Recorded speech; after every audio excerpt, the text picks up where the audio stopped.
I'm Andrew Kirsch. I spent just under a decade as an intelligence officer with the Canadian Security Intelligence Service. Today, I want to talk about the Winnipeg Lab's debacle.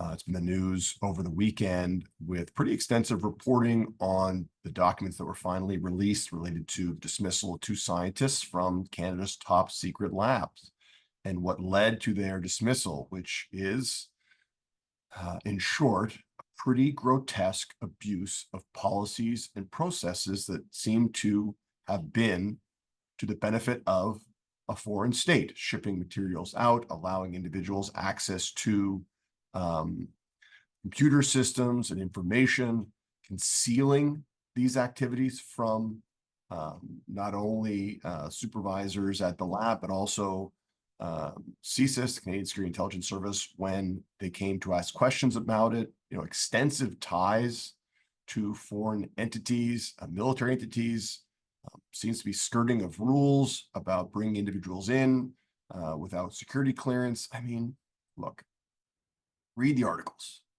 read the documents. What I want to say is intelligence is often very gray. You do not get a complete picture of what's happening. You are collecting information, bits and pieces of information, trying to make risk-informed decisions, trying to provide analysis on the balance of probabilities and assessments on threats, on risks. And it can be very, very gray, and it can be debatable. And there are people who will often disagree, not just what the information says, but what proper, mitigation measures or what we should do. If you look at foreign interference on the election side, on protecting our democracy, they're often very gray. What happened and, what should we do about it? This does not appear to be that. This appears to be pretty significant, intentional, targeted violations of our most sensitive information, IP, processes, national security implications from individuals who were clearly not operating in Canada's best interest. Now, whether they were operating in their own personal best interests, if they're operating on behalf of a foreign state, but ultimately, we're here to protect Canada's interests, Canada's national security. And we put these rules and systems in place to stop these types of abuses.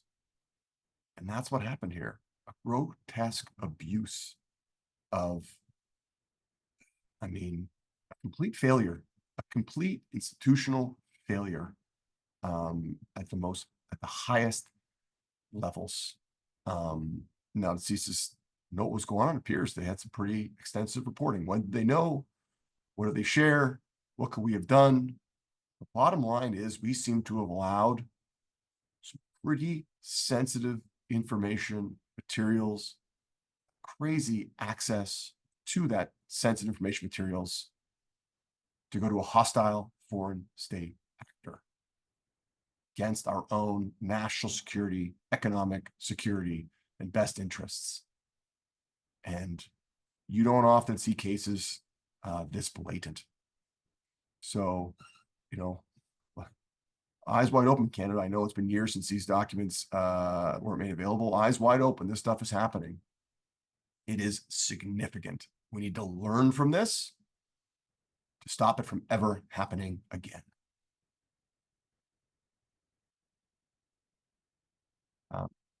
For questions, info@kirschgroup.com. Like, subscribe. I am sure more will come on this and others. So we'll speak soon. Until then, stay safe.